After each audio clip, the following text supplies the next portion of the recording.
কিন্তু সেটাও তুমি দাওনি। আমি যখন কারোর বাড়ির ছাদে বসে কা কা করে ডাকি তখন সে বিরক্ত হয়ে আমাকে তাড়িয়ে দেয়। কোনো কিছুই তো ভালো দাওনি, কেন প্রভু? আমাকে কি তুমি অন্য জন্ম দিতে পারতে না?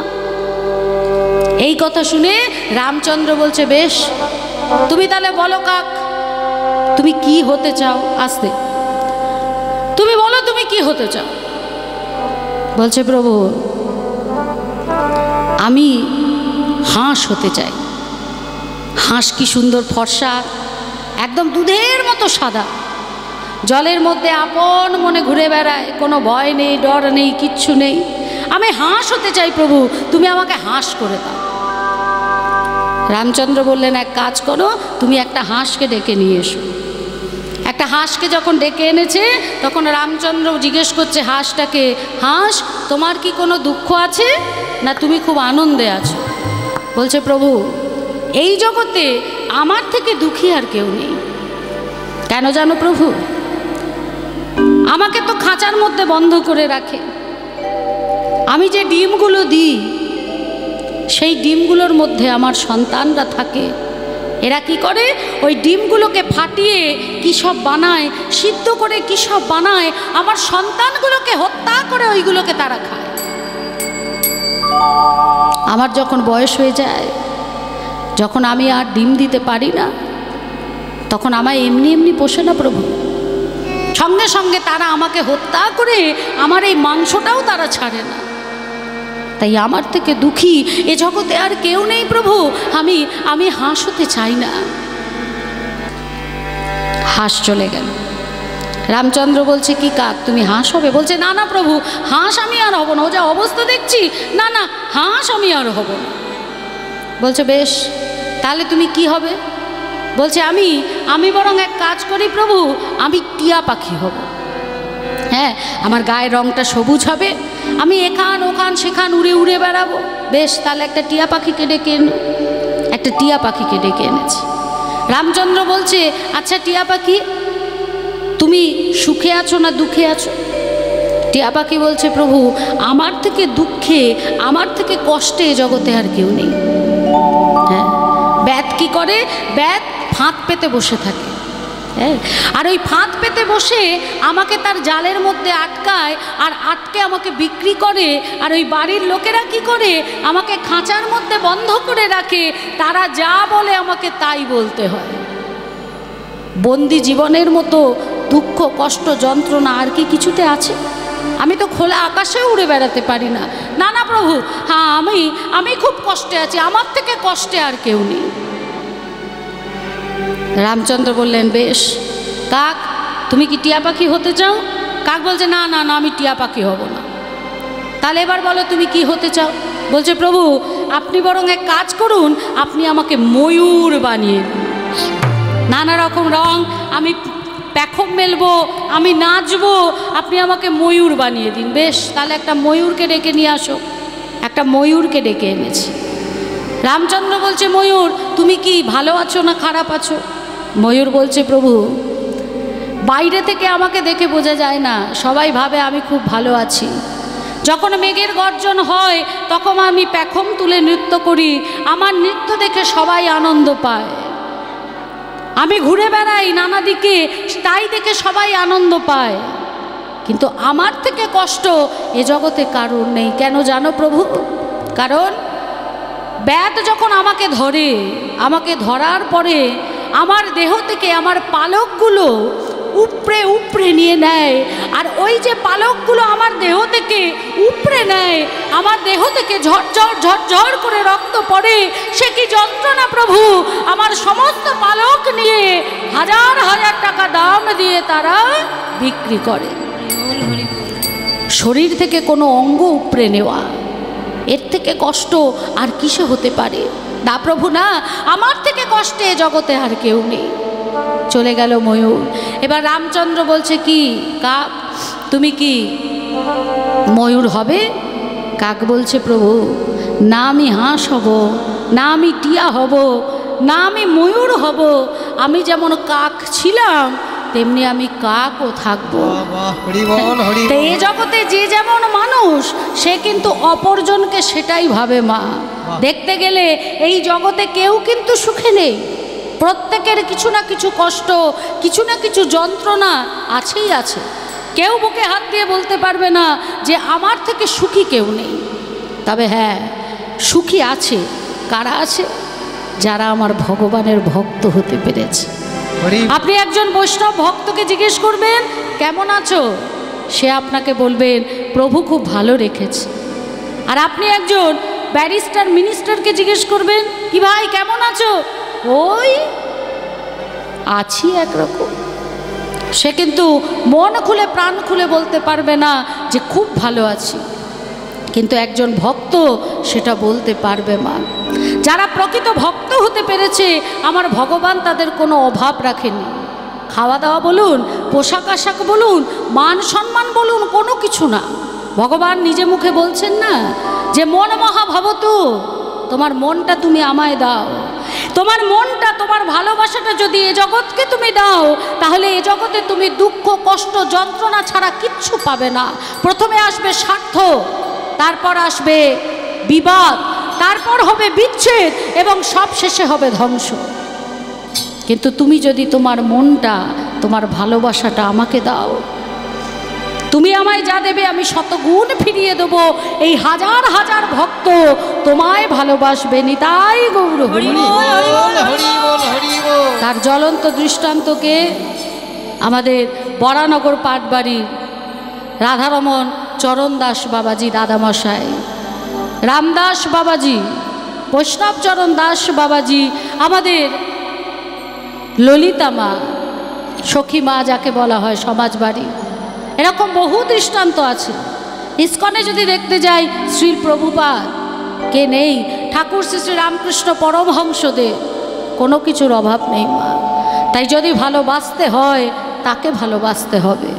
হ্যাঁ, যার জন্য এই দেহ পেলাম তাকেই ভালো না বেসে যদি এই মিথ্যে মায়ার সম্পর্কগুলোকে নিজের করে ভালোবাসি, তাহলে কিন্তু কষ্টই পেতে হবে।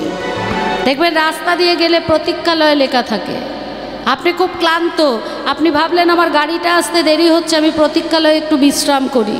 আপনি সেখানে বসলেন বিশ্রাম করতে। যতই ক্লান্ত, যতই যাই থাকুন না কেন, বাসটা যখন আসবে তখন দৌড়ে গিয়ে আপনাকে বাসটা ধরতেই হবে, কি হবে না? ঠিক তেমনি এই সংসারের মাঝে, এই বিশ্ব ব্রহ্মাণ্ড ভগবানের সংসারের মাঝে আমরাও কিন্তু প্রতীক্ষালয়েতেই আছি। যখনই ওই ডাকটা হবে না, যে যে অবস্থায় থাকবে তাকে সেই অবস্থায় চলে যেতে হবে। এক সেকেন্ডও সময় পাওয়া যাবে না। হ্যাঁ, তাই যতটুকু সময় আছে আসন কর্ম করো, কৃষ্ণ সেবায় মন দাও, কৃষ্ণ ভজন করো, কৃষ্ণকে ভালোবাসো। বলেনি সব ত্যাগ করে করো, সারাদিনে একবার করো, কিন্তু করার মতো করে করো, তবেই তুমি তার কৃপা লাভ করতে পারবে। আর তবেই তোমার হৃদয় পরমানন্দে ভরে উঠবে। নিতাই গৌর হরি বল। আজকে চন্দ্রাবলীর কুঞ্জে গেলেন আমার ভগবান। কেন গেলেন মা? কারণ এই চন্দ্রাবলী মনে মনে ভাবে আমিও রাজকুমারী, রাধারানীও রাজকুমারী, আমিও রূপবতী গুণবতী, রাধারানীও রূপবতী গুণবতী। তাহলে রাধার মধ্যে কি এমন আছে যে কৃষ্ণ শুধু রাধার কাছেই যায়? যে কৃষ্ণকে জগৎ ভালোবাসে, সেই কৃষ্ণ যদি কাউকে ভালোবাসে সে হলো রাধা। তাই মনে মনে বাসনা, যদি একবার আমার কাছে আসে এমন সেবা করব, সেবা কাকে বলে বুঝিয়ে দেব, তখন রাধাকেই ভুলে যাবে। এই যে ভক্তের মনের বাসনা, এই যে আকাঙ্ক্ষা আমি সেবা করব, তিনি তো ভক্ত বৎসল, তিনি হলেন ভক্ত বাঞ্ছা কল্পতরু। ভক্তের মনোবাসনা পূর্ণ করাটাই তার কাজ। তাই কোনো ভক্ত যদি এমন বাসনা জানায়, ভগবান কি তার কাছে না এসে থাকতে পারে মা? তাই আজ ভগবান আমার চন্দ্রাবলীর কুঞ্জে প্রবেশ করলেন। রণজনু শব্দ হচ্ছে, চন্দ্রা তার সখীকে বলছে, পদ্মা ওই বুঝি আমার বধূ যাচ্ছে। পদ্মা বলপূর্বক নিয়ে এলেন। প্রত্যেক দিনই তো গোবিন্দ যান, চন্দ্রাবলী তো শুনতে পায় না। তাহলে আজ কেন শুনতে পেলেন? ভগবানের ইচ্ছা না থাকলে ভগবানকে বাঁধবে এমন সাধ্য কার বলুন তো? তা আজকে চন্দ্রাবলীর মনের ইচ্ছে পূর্ণ করবার জন্য ভগবান আমার চন্দ্রাবলীর কুঞ্জে প্রবেশ করলেন।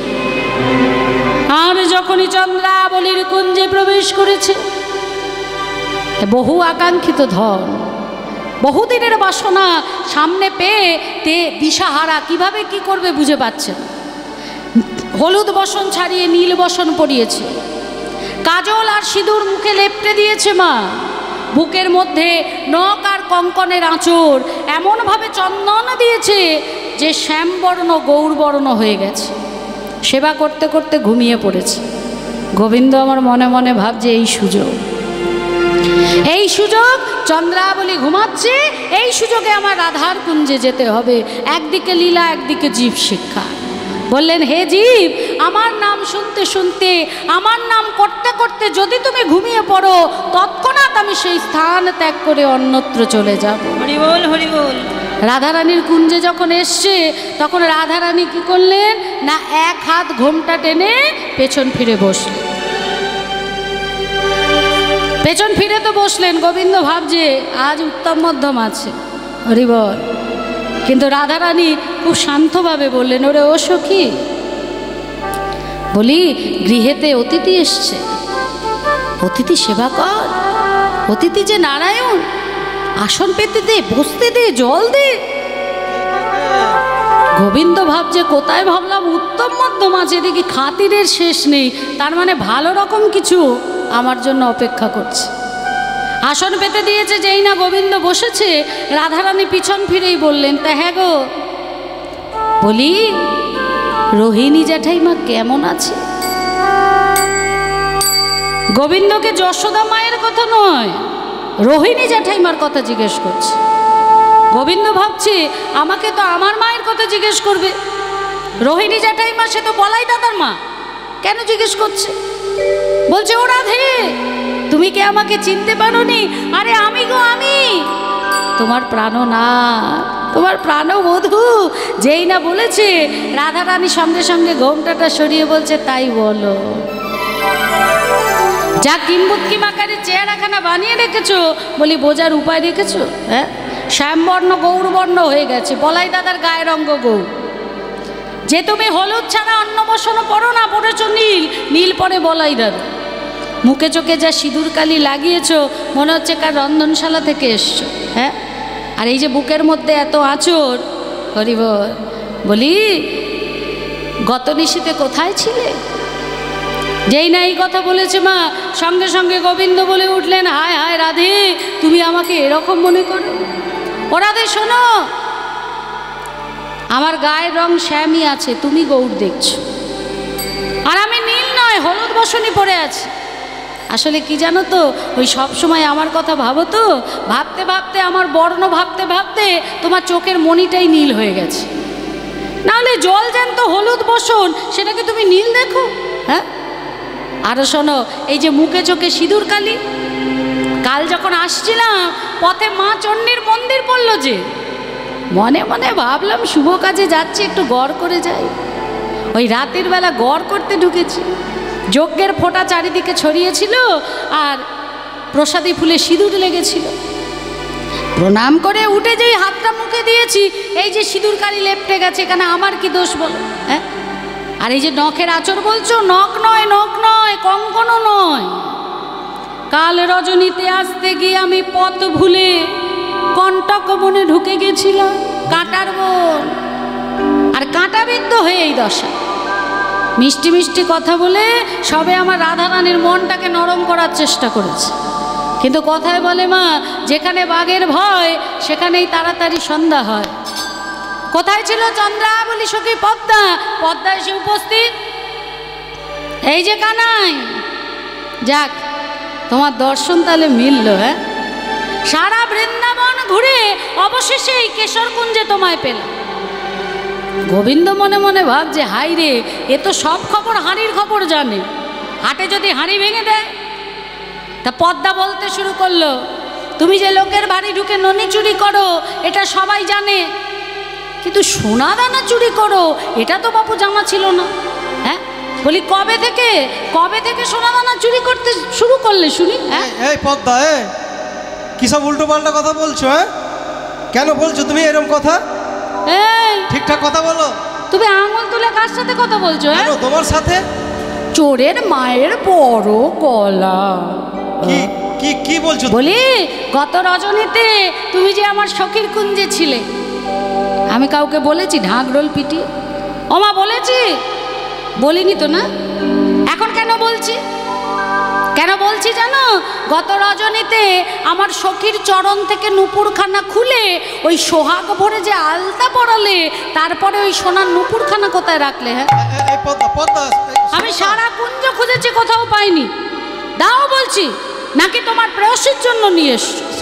শোনো না, যখন চোর চোর চোর চোর বলে প্রহার করছেন, আমার রাধারানী সহ্য করতে পারলেন না, বললেন চুপ কর পদ্মা, তুই থাক আমার সামনে, এইভাবে আমার বধূকে চোর বলিস না পদ্মা। পদ্মা, তোর সখীর কটা নুপুর হারিয়েছে? একটা। আমি তোকে 10 জোড়া নুপুর দেবো। বৃষভানু রাজার মেয়ে আমি, তবু দোহাই তোর, তুই আমার সামনে আমার বধূকে এভাবে চোর বলিস না। চলে গেল পদ্মা। আমার রাধারানীর মান গিয়ে পড়ল গোবিন্দের ওপর। ছি ছি বধূ ছি, আমাকে তুমি কুঞ্জ সাজাতে বললে, নিশিতে আসবে বললে, সারা নিশি জেগে বসে তুমি তো এলেই না, প্রভাতে যদিও বা এলে বানিয়ে বানিয়ে এত মিথ্যা বললে। না না না, আর তোমার ওই মুখ আমি দেখব না। এই মুহূর্তে তুমি কুঞ্জ থেকে দূর হয়ে যাও, আজ থেকে ওই কালো মুখ আমি আর দেখব না। ওরে সখী রে, উঠে যেতে বল গো উহার নামে নাই মোর সুর।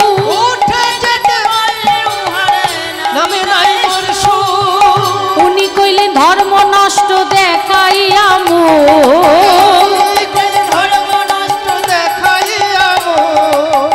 উনি নাটের গুরু রে সই, উনি নাটের গুরু,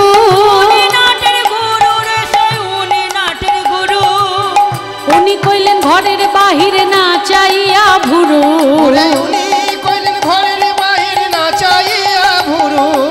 আরো শুনবি? হ্যাঁ আরো শোন। যখন উহার কেউ ছিল না তখন ছিলাম আমি, যখন উহার কেউ ছিল না তখন ছিলাম আমি। ও রাধে তুমি আমার জীবন, ও রাধে তুমি আমার মরণ, আমার আরাধ্য রতন, আমার সাগর ছাঁচা পানি। রাধা বই আমি আনে জানি না, রাধা বিরহে আমি প্রাণে বাঁচি, শুধু রাধা রাধা রাধা। আর এখন এখন উহার সব হয়েছে পর হয়েছি আমি, এখন উহার সব হয়েছে পর হয়েছি আমি, এখন উহার সব হয়েছে পর হয়েছি আমি, এখন উহার সব হয়েছে পর হয়েছি আমি। এই ললিতা একটা কোদাল নিয়ে আয়। কেন রে? এই বিশাখা একটা ঝুড়ি আনবি। কি করবি? আর চিত্রা এক বালতি জলে গোবর দিয়ে গোবর গোলা জল করে দিয়ে আসবি। বাবা কেন রে? কি করবো জানিস? কি করবি? যেখানেতে বসি আছে তুলি ফেলো মাটি, যেখানেতে বসে আছে তুলি ফেলো মাটি, ও যেখানেতে বসে আছে তুলে ফেলো মাটি। যেখানে বসে আছে কোদাল দিয়ে মাটিটা তুলে ফেলবো। আর সেই সঙ্গে কি করবি? এক্ষুনি উঠিয়া গেলে দিব ছড়া ঝাঁটি, ও এক্ষুনি উঠিয়া গেলে দিব ছড়া ঝাঁটি, ও এক্ষুনি উঠিয়া গেলে দেব ছড়া ঝাঁটি। তাই কহে দ্বিজ চণ্ডীদাস বাসুলিয়া দেশে, নিজ চণ্ডীদাসে বাসুলিয়া দেশে, ওনার সঙ্গে লেহ করে। এই রাধে লেহ আবার কি রে? লেহ, লেহ মানে স্নেহ, মানে ভালোবাসা। ওনার সঙ্গে লেহ করে এই তনু হইল শেষে। এই দেখ লেহ আবার তনু কি সব ঘুরি। আরে তনু মানে সবাই জানে, কি মা জানেন না তনু মানে কি? দেহ দেহ। বলছে ওনার সঙ্গে ভালোবাসা করে আমার এই দেহটাই শেষ হয়ে গেল। তাই ও যে নামেও কালা প্রেমেও কালা, নামেও কালা প্রেমেও কালা, নামেও কালা প্রেমেও কালা, প্রেমেও কালা, ভিতর বাহির হইল কালা, নামেও কালা প্রেমেও কালা, ভিতর বাহির হইল কালা, নামেও কালা প্রেমেও কালা। আজ ভিতর বাহির হইল কালা, নামেও কালা প্রেমেও কালা। নিতাই গৌর হরি বল। আমার ভিতর বাহির হইল কালা, নামেও কালা প্রেমেও কালা, আমার ভিতর বাহির হইল কালা, নামেও কালা প্রেমেও ও যে কালা। নামেও কালা প্রেমেও কালা। বিনোদিনীর মান হইলা বান, হইলা বান। তা দেখি কাতরই আমার নাগর তা দেখি কাতর আমার নাগর শান। অন্তরে জানিয়া নিজ অপরাধ, জয় অপরাধ। মান কর জোরে করয়ে পরশা। করয়ে পরশাত। আজ বিনোদিনী মানে হইলা বা, আহা বিনোদিনী মানে হইলা বান। তা দেখি কাতর নাগর সা। তা দেখি কাতর আমার নাগর শান। অন্তরে জানিয়া নিজ অপরাধ, আরে জানিয়া নিজ অপরাধ। মান কর জোরে করয়ে পরশা। মান করো জোরে করো এ পরশান। মান করে মান করে রাই ধনী আমার মান করে। রাই ধনী আমার মান করে। নীলবসনে বদনে ঝেপে ধনী আমার মান করে। নীল বসনে বদন ওই কালো রূপের মোহনা বলে নিতাই হরি বল। ওই কালো রূপের মোনা বলে। বসনে বদন যে ওই কালো রূপার হেরি মোনা বলে। বসনে বদন যেপে মানি আমার মান করে। রাধারানী আমার মান মঞ্চে উপবিষ্ট হলেন। নীল বসনের আড়ালে বদন চন্দ্রিমা ঢেকে পিছন ফিরে বসলেন। আর এদিকে প্রাণ গোবিন্দ আমার, তিনি রাধারানীর মান ভাঙাচ্ছেন। মা সাতখানা পদ্ধতি শাস্ত্রে বললেন কি, যতুরয়স্তু সমঙ্গয়াতি যথায়োগ্যৈ প্রকল্পিতৈ সামদান ক্রিয়া ভেদ নতি উপেক্ষা রসান্তর। হতুরয়স্তু সমঙ্গয়াতি যথায়োগ্যৈ প্রকল্পিতৈ सामदान क्रिया भेद नति उपेक्षा रसांतर। राधे श्री राधे जय राधे श्री राधे जय राधे श्री राधे। কি বললেন, হতুরয়স্তু সমঙ্গয়াতি যথা যজ্ঞৈ প্রকল্পিতৈ। হ্যাঁ, পরিকল্পিতভাবে যে কাজটি করা হয়, আজকে পরিকল্পিতভাবে রাধারানী মানমঞ্চে উপবিষ্ট হয়েছেন। প্রাণ গোবিন্দ সেই মানটিকে ভাঙাবার চেষ্টা করবেন। কটা পদ্ধতি? 7টা পদ্ধতি। কি কি? সাম, দান, ক্রিয়া, ভেদ, নতি, উপেক্ষা, রসান্তর। 7টা পদ্ধতি মনে রাখতে হবে। যদি ভুলে যান আপনাদের ফাঁকিতে পড়ে যাবেন। কারণ মনে না রাখলে আমি তো বাদ দিয়েও চলে যেতে পারি। আর যদি মনে রাখেন তাহলে বাদ দিলে আপনারা ধরবেন, এই যে সমাজশ্রীমা বাদ দিলে কেন, ওটা বললে না কেন। আজকে এই 7টা মানের ওপরই আমাদের এই কীর্তনের বিষয়বস্তু, সেই নিয়েই আমরা আলোচনা করব। 7টা পদ্ধতি। সাম, সাম শব্দের অর্থ হচ্ছে মিষ্টি মিষ্টি কথা বলে মান ভাঙানো। তা প্রাণ গোবিন্দের থেকে মিষ্টি কথা আর কে বলতে পারে বলুন দেখি মা? আমার গোবিন্দের থেকে মিষ্টি কথা বাবা কে বলতে পারে, তাই না? গোবিন্দ আমার মিষ্টি কথাও বলেন, আবার সত্য কথাও বলেন। প্রমাণ কি? আমার গোবিন্দের মিষ্টি কথা সেটা হচ্ছে শ্রীমদ্ ভাগবত, আর সত্য কথা সেটা হলো শ্রীমদ্ ভাগবত গীতা।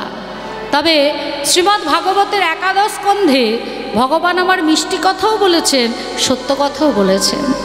ভগবান যখন মিষ্টি কথা বলেন, সেই মিষ্টি কথাটাই সত্য হয়ে প্রকাশিত হয়। তাহলে তার থেকে মিষ্টি কথা কে বলতে পারে? দান, দান মানে কোনো কিছু উপহার দেওয়া। ক্রিয়া, এক কর্ম করছে তার থেকেও ভালো কর্ম করে দেখানো। সাম দান ক্রিয়া তিনটে হলো। ভেদ, ভেদ মানে তুলনা। তুমি কে, আমি কে? হ্যাঁ, আমি হলাম পূজ্য, তুমি হলে ত্যায্য। আমি হলাম উচ্চ, তুমি হলে তুচ্ছ। এই যে তুলনা, সেটা হচ্ছে ভেদ। নতি, নতি মানে চরম ধরে ক্ষমা চাওয়া। উপেক্ষা, এই পাঁচটা পদ্ধতি যখন ফ্লপ হয়ে গেল, তখন কি হবে না, তখন চুপচাপ হয়ে যাও। যখন মানিনীকে এত মান ভাঙানোর পরেও কিছু হচ্ছে না, তখন যে মান ভাঙাচ্ছে সে যদি চুপ করে যায়, তাহলে অনেক ক্ষেত্রে বাবা মানিনীর মান ভেঙে যায়। তাই সেটা হচ্ছে উপেক্ষা। আর সর্বশেষ রসান্তর, মানে যে রূপে আছে এই রূপটা পরিবর্তন করে মান ভাঙানো। এক এক করে ছোট ছোট করে আমরা সবটা শুনব। তাহলে সবার প্রথম কি? সবার প্রথম হলো সাম পদ্ধতি, মানে মিষ্টি মিষ্টি কথা বলা। কথা শুনো শুনো বৃষভানু বালা আমার প্রেমময়ীরা, এ জগতে তুমি বিনা আর কেহ নাই। ওগো এ জগতে তুমি বিনা আর কেহ নাই। এ জগতে তুমি বিনা আর কেহ নাই। জগতে তুমি বিনা আর কেহ নাই।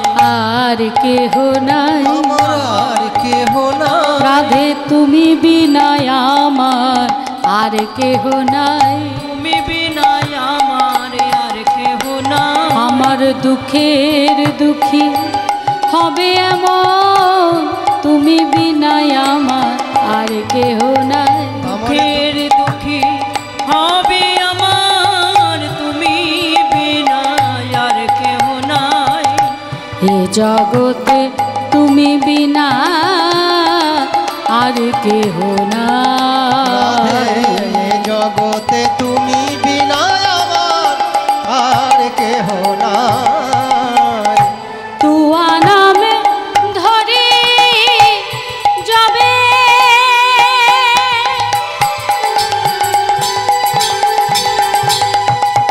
ওগো রাধে, আমার এই মিষ্টি মিষ্টি কথা শুনে তুমি ভাবতে পারো যে আমি মিথ্যা বলছি। আমার মিষ্টি কথা তোমায় বিশ্বাস করতে হবে না। আমার সব সময় সাথী, সব সময় সঙ্গী যে আমার ওই বাঁশরি, তুমি তাকে জিজ্ঞেস করো যে আমি সারাক্ষণ কার নাম জপ করি। তুয়া নামে ধরে যাবে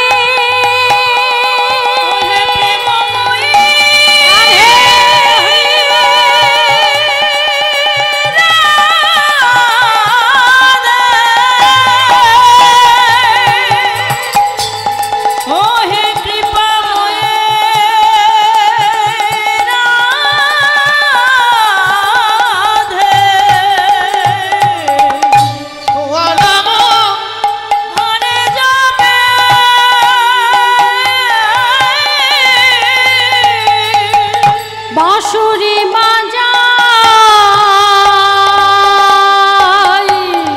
তোমার নাম ধরে যাবে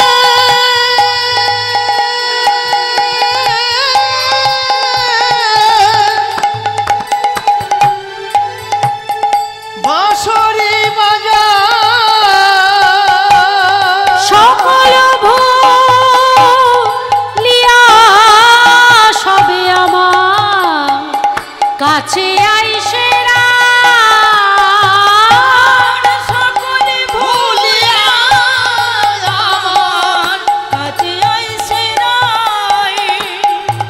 যোগী যোগ ভোলে মুনির ধ্যান টলে, যোগীর যোগ ভোলে মনির ধ্যানে টলে, যোগ ভোলে মুনির ধ্যান টলে। যোগ ভোলে মুনির ধ্যান টলে। ওগো রাধে তোমার নামের গুণে যোগ ভোলে মুনির ধ্যান টলে। রাধে তোমার নামের গুণে আমি বাঁশি বাজাই জানতে পারি, হৃদয় গর্ভে আমি বাঁশি বাজাই জানতে পারি, রাধে তোমার নামের গুণে, আমি বাঁশি বাজাই জানতে পারি, রাধে তোমার নামের গুণে। যোগী যোগ ভোলে মনির ধ্যানে টলে। রাধা রানীকে আমার প্রাণ গোবিন্দ মিষ্টি মিষ্টি কথা বলে মান ভাঙাচ্ছে, চেষ্টা করছে বা, কিন্তু আজ আমার রাধা রানী এতটাই মান, পিছন ফিরে তাকালেন না। তাই পদকর্তা এক পাশে দাঁড়িয়ে বলছে, হে গোবিন্দ, তুমি যতই আমার রাধা রানীর মান ভাঙাতে চাও না কেন, আজ আমার রাধা রানী দুর্জয় মানিনি। হ্যাঁ, আজ রাধা রানীর মান ভাঙানো খুব মুশকিল। তাই পদকর্তা শশীশেখর এক পাশে দাঁড়িয়ে বলছে যে না যায় দুর্জয় মান শশী দাসে, শশীশেখর দাসে কয়। আজকে এত কিছু করেও আমার রাধা রানীর মান ভাঙাতে পারলেন না। তাহলে সাম পদ্ধতি, দন্তের সয়াকার মশাম, সাম পদ্ধতিতে মান ভাঙল না। এবার কি না, এবার হলো দান পদ্ধতি। আমাদের এই জগতে কি হয় মা, এই জগতে স্বামী স্ত্রী কথা বলছে না, 3 দিন হয়ে গেছে। হ্যাঁ, তা স্বামী 3 দিনের দিন একটা দামি কিছু নিয়ে এসে স্ত্রীকে উপহার দিল, স্ত্রীর অভিমান ভেঙে গেল। কিন্তু এখানে মান করেছে কে না, আমার মান করেছে রাধারানী। তিনি কে? তিনি বৃষভানু রাজার কন্যা। হ্যাঁ, তা কী দেবে আমার গোবিন্দ তাকে? রাধারানী যখন জন্ম হয়, বৃষভানু রাজা প্রত্যেকটা প্রজাকে একটা করে সোনার মালা উপহার দিয়েছে। তাহলে সোনা দেয়া যাবে না।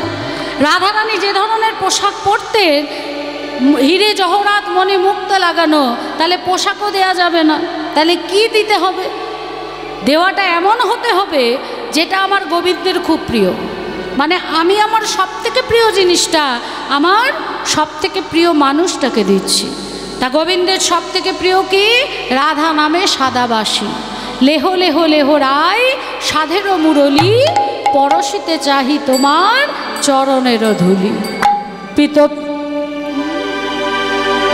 পিত পিঙ্গল তুয়া অভিলাষে, বিন্দ পিঙ্গল মোর তুয়ায় অভিলাষে, পিত পিঙ্গল তুয়ায় অভিলাষে, পরাণ পুতুলি মোর স্থির নাহি বন্ধে, আমার পরাণ পুতুলি মোর স্থির নাহি বাঁধে, পরাণ পুতুলি মোর স্থির নাহি বন্ধে, পরাণ পুতুলি মোর স্থির নাহি বন্ধে। বলি ধুলি দাও, তুলি দাও, ধুলি দাও, দাও ও গো রাধে বিনোদিনী তুমি চরণের ধুলি দাও, ও রাধে বিনোদিনী তুমি চরণের ধুলি দাও, ও গো রাধে বিনোদিনী তোমার চরণের ধুলি দাও। ও রাধে বিনোদিনী তোমার চরণের ধুলি দাও। হরি বল, হরি বল। কিন্তু আজকে রাধারানী আমার গোবিন্দকে সেই ধুলিটাও দিচ্ছে না মা, এমনভাবে মান মঞ্চে উপবিষ্টা হয়েছে। তাই পদকর্তা এক পাশে দাঁড়িয়ে বলছে কি, এত ধনী ধনী যে সে কেন কৃপা, এত ধনের ধনী যে সে কেন কৃপা, এত ধনী ধনী যে সে কেন কৃপা, এত ধনী ধনী যে সে কেন কৃপণ, জ্ঞান দাসে কহে হিয়ার মধুলি রাধে বিনোদিনী, জ্ঞান দাসে কহে হিয়ার মধুরী রাধে বিনোদিনী। রাধারানীর চরণের ধুলি চাইলে প্রাণ গোবিন্দই আমার বলছে, ওগো রাধে বিনোদিনী বিনোদী তোমার চরণের ধুলি দাও। কিন্তু রাধারানী আজকে সেটাও দিচ্ছে না। তাই পদকর্তা বলছে, এত ধনে ধনী যে আমার রাধারানীর মতো কৃপাময়ী করুণাময়ী প্রেমময়ী এ জগতে আর কেউ নেই। এত ধনে ধনী যে সে সামান্য তার চরণের ধুলিটা আমার প্রাণ গোবিন্দকে দিতে চাইছে না। হ্যাঁ, তাহলে সাম দান দুটো পদ্ধতি ফ্লপ। লেহ লেহ লেহরাই সাধেরও মুরলী, পরশিতে চাহি তোমার চরণেরও ধুলি, ওগো রাধে বিনোদিনী। তাহলে দুটো পদ্ধতি হলো না, তৃতীয় কি না, তৃতীয় ক্রিয়া। এক কর্ম করছে, আরও ভালো কোনো কর্ম করে দেখানো। তা গোবিন্দ আমার মনে মনে ভাবছে আমি হলাম গরু চড়ানো রাখাল, হ্যাঁ, এখন আমি যদি ব্রাহ্মণদের মতো সংস্কৃত মন্ত্র উচ্চারণ করে পুজো করতে পারি, রাধারানীর মান নিশ্চয়ই যাবে। দেখুন, প্রাণ গোবিন্দ বলছে আমি সামান্য একজন রাখাল, মূর্খ। তা গোবিন্দ আমার মূর্খ ছিলেন না? যে 64 বিদ্যায় পারদর্শী, কলা বিদ্যায়, সন্দীপনী মুনির আশ্রমে 64টি বিষয়ে তিনি MA পাশ করেছিলেন। প্রথম বিশ্ববিদ্যালয়, সারা বিশ্বের মধ্যে ফার্স্ট ইউনিভার্সিটি হচ্ছে এই সন্দীপনী মুনির আশ্রম, যেখানে কৃষ্ণ বলরাম বিদ্যাভ্যাস করেছিলেন। সেখানে 64টা বিদ্যায় MA পাশ করেছিলেন আমার গোবিন্দ। কিন্তু বলছেন আমি হচ্ছি সামান্য রাখাল। কেন না, জীব জগৎকে শিক্ষা দেবার জন্য, হে জীব, এ জগতে, বৈষ্ণব জগতে যে যত দৈন্য সে তত উচ্চ, যার মধ্যে যত দৈন্যতা থাকবে সেই তত উপরে উঠবে, এই শিক্ষাটা দেওয়ার জন্য।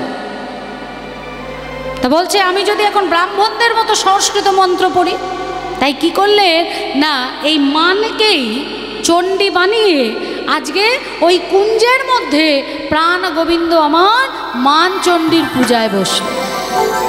এক সখী আর এক সখীকে ডাকছে, ওরে ও সখী, দেখবি যদি আয়, দেখবি যদি আয়, তোরা দেখবি যদি আয়, দেখবি যদি আয়, তোরা দেখবি যদি আয়, আয় আয় দেখবি যদি আয়। মান চণ্ডীর পূজা করে রসিক শেখর শ্যামরায়, মান চণ্ডীর পূজা করে রসিক শেখর শ্যামরায়, মান চণ্ডীর পূজা করে রসিক সাগর শ্যামরায়। তোরা দেখবি যদি আয়, আয় দেখবি যদি আয়। তোরা দেখবি যদি আয়।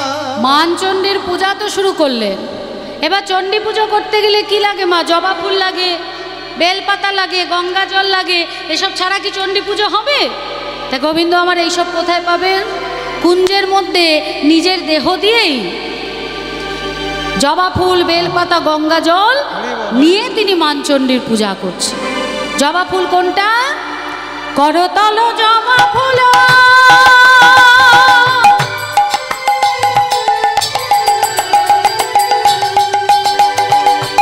ওরে তোরা দেখে যা,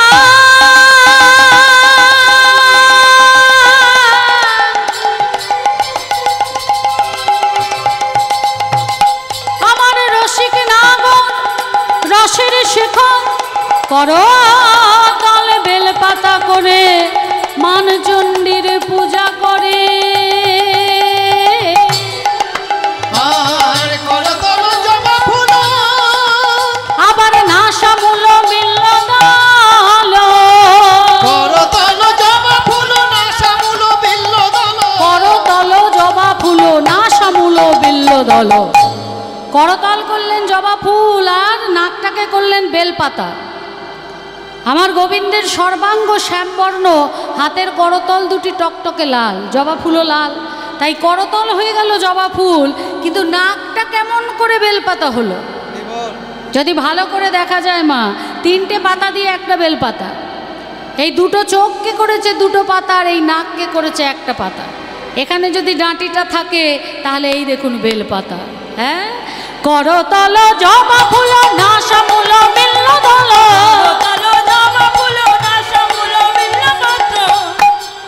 আবার গঙ্গা জল, গঙ্গা জল, গঙ্গা জল নয়, গঙ্গা জল নয়, কোন জল দেবেন? বলি গঙ্গা জল নয়, নয়ন জলে দিচ্ছে চণ্ডী রাঙা পায়। বিদায় গৌর হরি বল। গঙ্গা জল নয়, নয়ন জলে দিচ্ছে চণ্ডী রাঙা পায়। তোরা দেখবি যদি আয়, আয় আয় দেখবি যদি আয়, আয় আয় দেখবি যদি আয়। তোরা দেখবি যদি আয়, আয় আয় দেখবি যদি আয়। ওং সর্বমঙ্গল মঙ্গলে শিবে सर्वार्थ साधिके शरण्ये त्र्यंबके गौरी नारायणि नमस्तुते। सृष्टि स्थिति विनाशानं शक्तिभूते सनातने गुणाश्रय गुणमय नारायणे नमस्तुते शरणागत दीनार्थ परित्राणाय परायणे सर्वशास्त्रे हरे देवी नारायणे नमस्तुते नारायणे नमस्तुते नारायणे नमस्तुते। उलुध्वनि या देवी सर्वभूतेषु सृष्टिरूपेण संस्थिता नमस्तस्यै नमस्तस्यै नमस्तस्यै नमो नमः। या देवी सर्वभूतेषु शक्तिरूपेण संस्थिता नमस्तस्यै नमस्तस्यै नमस्तस्यै नमो नमः। या देवी सर्वभूतेषु बुद्धिरूपेण संस्थिता नमस्तस्यै नमस्तस्यै नमस्तस्यै नमो नमः। या देवी सर्वभूतेषु मातृरूपेण संस्थिता नमस्तस्यै नमस्तस्यै नमस्तस्यै नमो नमः।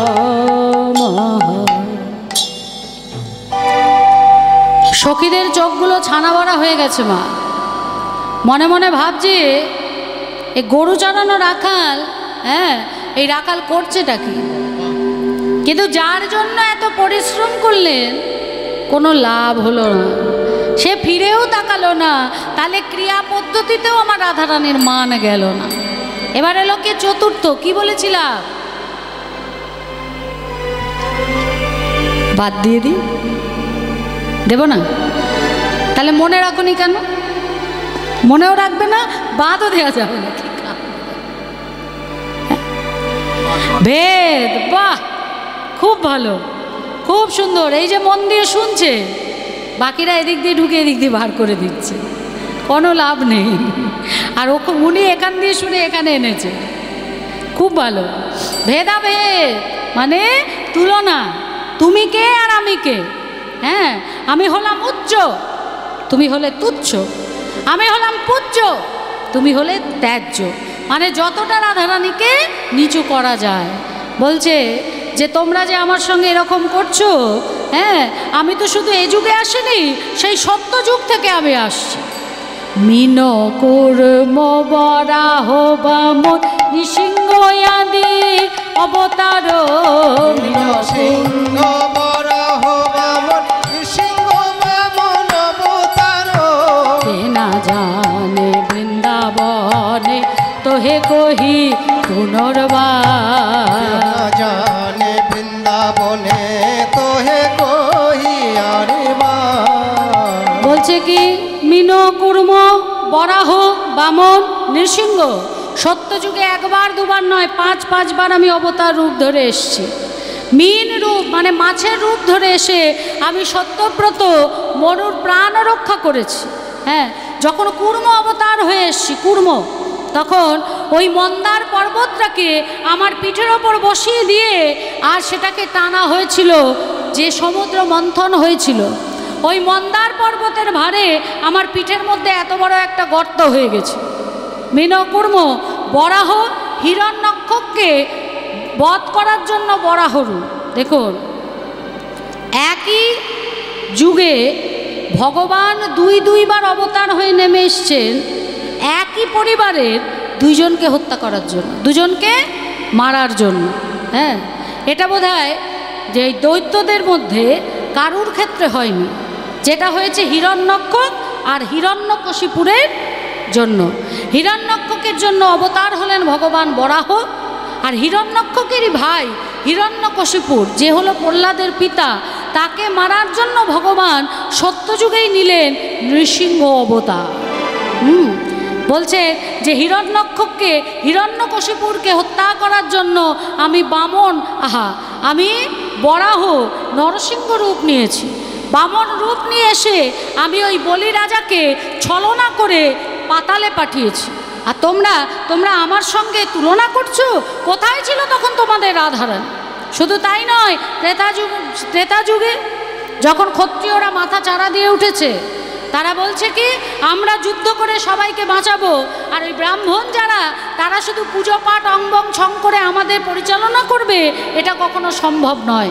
আমরা ব্রাহ্মণদের অঙ্গং ছং মানব না, নাও ব্রাহ্মণদের ধরে মারো।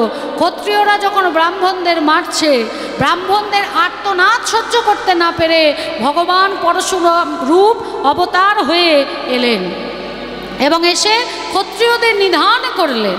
ব্রাহ্মণরা বুঝিয়ে দিলেন আমরা অঙ্গং চং করি বা আমরা শাস্ত্র নিয়ে বসে থাকি, তার মানে এই নয় যে আমরা হাতে তরোয়াল ধরতে পারি না।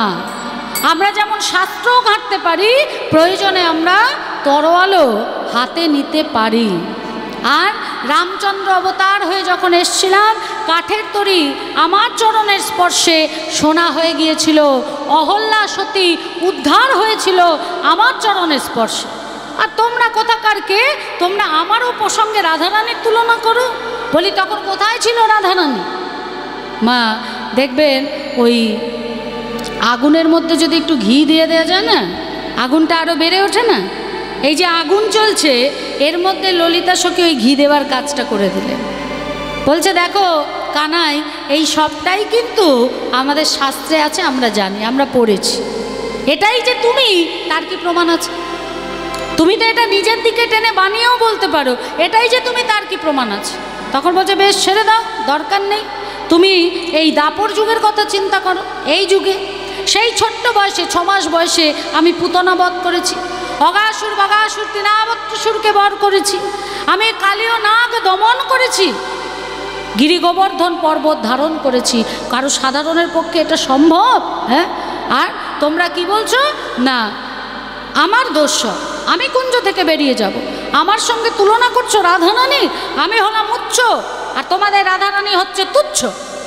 যতটা রাধারানীকে ছোট করা যায় যদি মানটা ভাঙে, কিন্তু এত তুলনা করেও আমার রাধারানীর মান ভাঙানো গেল না। মা তখন এলো কি পঞ্চম কি বলেছিলাম?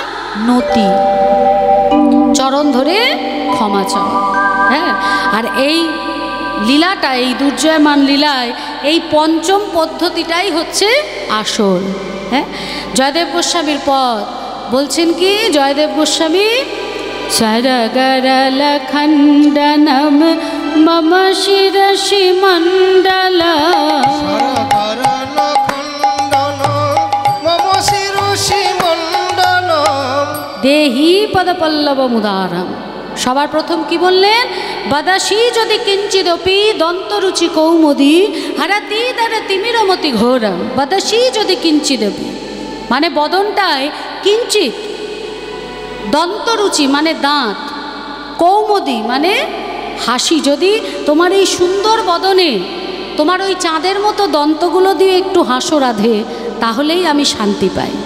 বদসি যদি কিঞ্চিদপি দন্তরুচি কৌমুদি হরতি দর তিমিরমতি ঘোরম। আরও কি বললেন?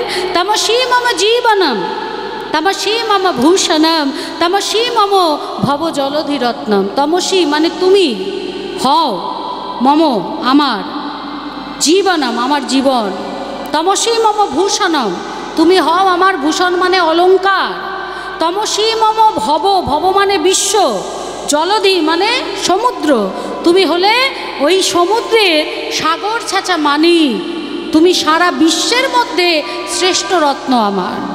তাই ওগো রাধে বিনোদিনী, আমি তোমার ওই চরণের ধারে ধারে আলতা পরিয়ে দেব।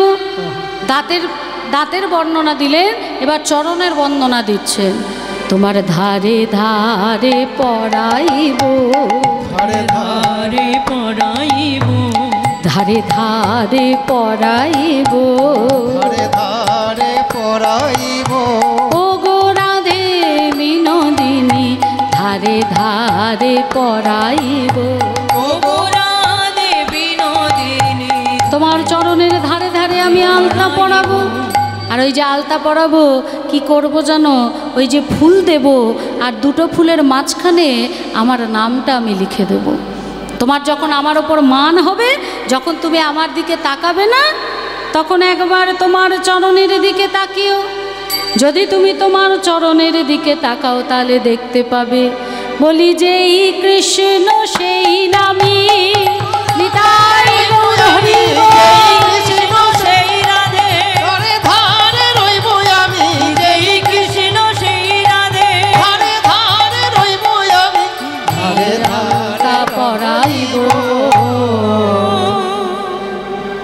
स्वरगरलखण्डनं मम शीरशिमण्डलं देहि पदपल्लवमुदारं পদপল্লবমুদারম। যখনই লিখেছে দেহি পদপল্লবমুদারম, চমকে উঠলেন নিজেই, এ আমি কি লিখলাম?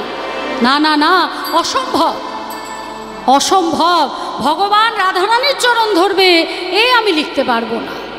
এতে এতে সাহিত্য সমাজ বাহবা দেবে, কিন্তু ভক্ত যারা, সেই ভক্তরা আমাকে ধিক্কার দেবে। ছি ছি জয়দেব ছি, তুমি রাধারানীর চরণ ধরিয়েছ ভগবানকে। আমি যাই করি না কেন, ভক্তের হৃদয়ে আমি কখনো ব্যথা দিতে পারবো না। তাই শেষের লাইনটা কেটে দিলেন। শেষের লাইনটা কেটে তার স্ত্রী পদ্মাবতীর কাছ থেকে তেলের ঘটি আর গামছা নিয়ে স্নানে গেলেন। দেখুন ভগবান কেমন, ভক্তের অসমাপ্ত কাজ সমাপ্ত করবে বলে আমার ভগবান জয়দেবের বেশ ধরে এলেন সেই স্থানে। ভিতরে প্রবেশ করে ডাকছে, পদ্মা পদ্মা পদ্মা। এ কি স্বামী, চলে এলে যে, স্নান করলে না তুমি? হ্যাঁ আসলে হয়েছে কি পদ্মা, ওই একটা পদ লিখছিলাম তো, ওই শেষটা মনে পড়ে গেল। স্নানে গেলে আবার যদি ভুলে যাই, তাই তো ফিরে এলাম। আমি গ্রন্থ মন্দিরে গিয়ে পদটা সম্পন্ন করি, তুমি আমার সেবার আয়োজন করো পদ্মা। এই বলে গ্রন্থ মন্দিরে গেলেন। দেখছেন ভক্ত লিখেছে স্বরগরলখণ্ডनं মম শিরশিমণ্ডলম দেহি পদপল্লবমুদারম, লিখে লাইনটা কেটে দেওয়া। তখন ভগবান ভক্তের অসমাপ্ত কাজকে সমাপ্ত সম্পূর্ণ করবে বলে বাম হাতের বাম অক্ষরে লিখে দিলেন, দেহি পদপল্লবমুদারম দেহি পদপল্লবমুদারম দেহি পদপল্লবমুদারম।